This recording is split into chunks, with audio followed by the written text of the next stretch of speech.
کیا رزق صرف پیسہ ہے؟ نبی کریم صلی اللہ علیہ وسلم کی تعلیمات کی روشنی میں رہنمائی۔ نبی صلی اللہ علیہ وسلم کی تعلیمات کے مطابق رزق صرف پیسہ نہیں ہوتا، بلکہ رزق ہر وہ نعمت ہے جو اللہ بندے کو عطا فرماتا ہے اور جس سے وہ فائدہ اٹھاتا ہے۔ قرآن و حدیث میں رزق کا تصور بہت وسیع ہے۔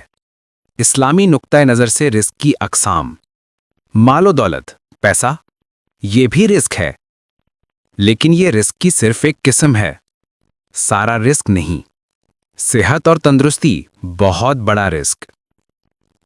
نبی صلی اللہ علیہ وسلم نے فرمایا، دو نعمتیں ہیں جن میں اکثر لوگ خسارے میں ہیں، صحت اور فارغ وقت۔ بخاری۔ یعنی صحت خود ایک عظیم رزق ہے، گھر میں سکون اور محبت۔ نبی صلی اللہ علیہ وسلم نے فرمایا، تم میں بہترین وہ ہے جو اپنے اہل خانہ کے لیے بہترین ہو۔ اس سے معلوم ہوا کہ گھر کا سکون بھی رزق ہے۔ اچھے اخلاق اور نیک اولاد۔ حدیث میں ہے، جب آدمی مر جاتا ہے تو اس کے عمل ختم ہو جاتے ہیں سوائے تین چیزوں کے: نیک اولاد جو دعا کرے، مسلم۔ نیک اولاد بھی اللہ کا دیا ہوا رزق ہے۔ علم، سب سے قیمتی رزق۔ علم وہ رزق ہے جو انسان کو دنیا و آخرت میں بلند کرتا ہے۔ قرآن میں فرمایا گیا، اللہ جس کے ساتھ بھلائی کا ارادہ کرتا ہے اسے دین کی سمجھ عطا فرما دیتا ہے۔ بخاری۔ یعنی علم بھی رزق ہے۔ اچھی سوچ اور ایمان۔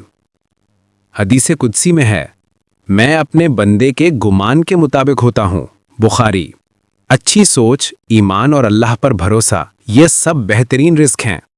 دوست، رشتہ دار، عزت، خوشی، ذہنی سکون، یہ سب چیزیں اللہ کی طرف سے عطا کردہ رزق میں شامل ہیں۔ نبی صلی اللہ علیہ وسلم نے رزق کا اصل تصور کیا بتایا؟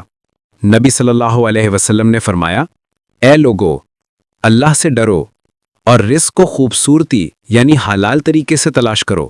ابن ماجہ۔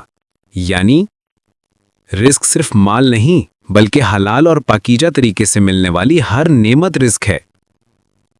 اور ایک اور حدیث میں فرمایا، تم میں سے کوئی اس وقت تک نہیں مرے گا جب تک اپنا پورا رزق نہ لے لے۔ ابن ماجہ۔ اس سے معلوم ہوا کہ رزق کا تعین اللہ کرتا ہے، انسان صرف کوشش کرتا ہے۔